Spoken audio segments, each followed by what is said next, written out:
гражданите ще се разделят с 10 футболисти, от които се очаква ползата определен близо 50 милиона паунда. След това ще бъдат спестени сериозни пари от заплатите на продадените играчи. Първият, които ще бъдат продадени, попада английски национал Шон Райт Филипс. Блокадалият се от националния отбор на Англия Уейн Брюс също вече не попада в сметките на Мачини. Ирландския вратар Шей Гилан, както и Роке Санта Крус, Жо и Емануела Дебор също ще бъдат продадени. На това бъдете ще бъдат подформовани.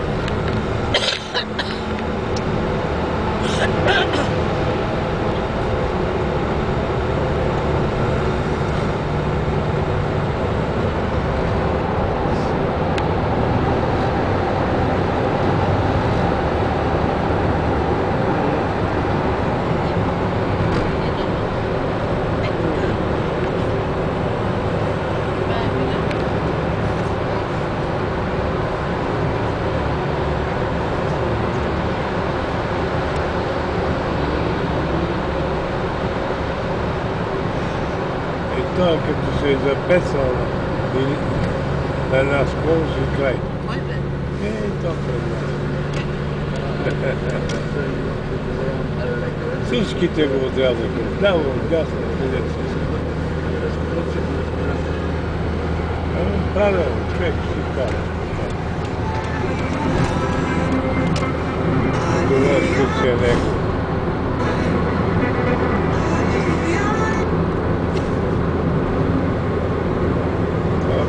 Там свърши бензина. Да свърши бензина на човек.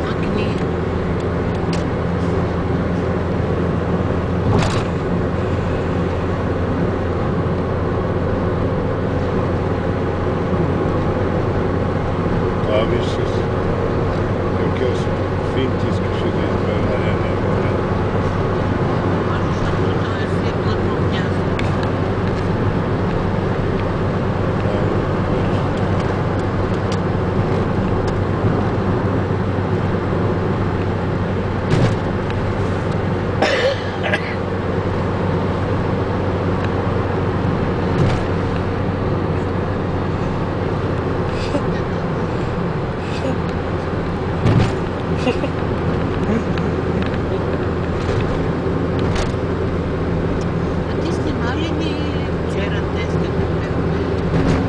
Снимах ви вчера как берете шипки отдалеч.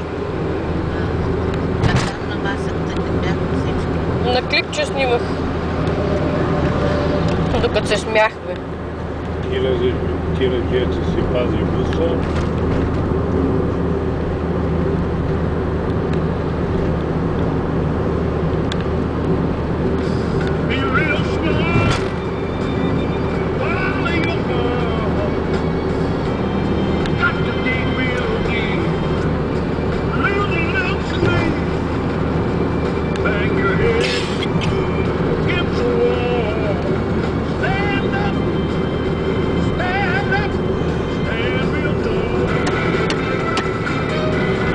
Какво правиш, бе?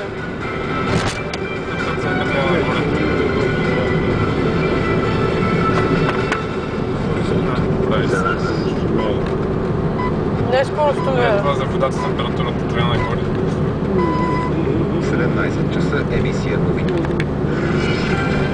17 градуса.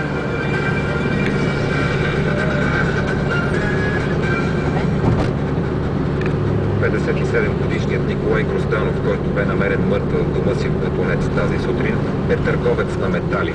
Грозданов, известен с прякора Колю Македонеца, е бил с няколко прободни рани. Съседи разказаха, че бил богат и вече веднъж е бил жертва на обир. Според друга информация, мъжът вземал метали от Кремиковци и ги препродавал на Брезо. С него работил и сина. От МВР официално за сега не съобщава дали Македонец е регистриран в полицията. Неофициално името му се свързва с убития преди години в Амстердам Константин Димитров Самотовеца. Близо 2 месеца след премахването на прословутия блок 20 в ямболския квартал Райня Княгиня, в непосредствена близост до освободения терен продължават да живеят около 100 бивши обитатели на блока. В примитивно изградените жилища няма елементарни битови условия, съобщава Даниел Костов. Липсва вода и електричество, а отоплението става с подръчни материали и най-вече с стари автомобилни гуми. Според социалните служби, в импровизирания лагер са останали 15 домакинства. 5 от тях вече са подали молби за издаване на нови лични карти. Постоянният адрес е задължително условие за получаване на социални помощи, съобщи Стефка Спасова, директор на социалното подпомагане Ямбол. Лицата и семействата, които успяха да се намерят на ново жилище, дирекцията за социално подпомагане им оказва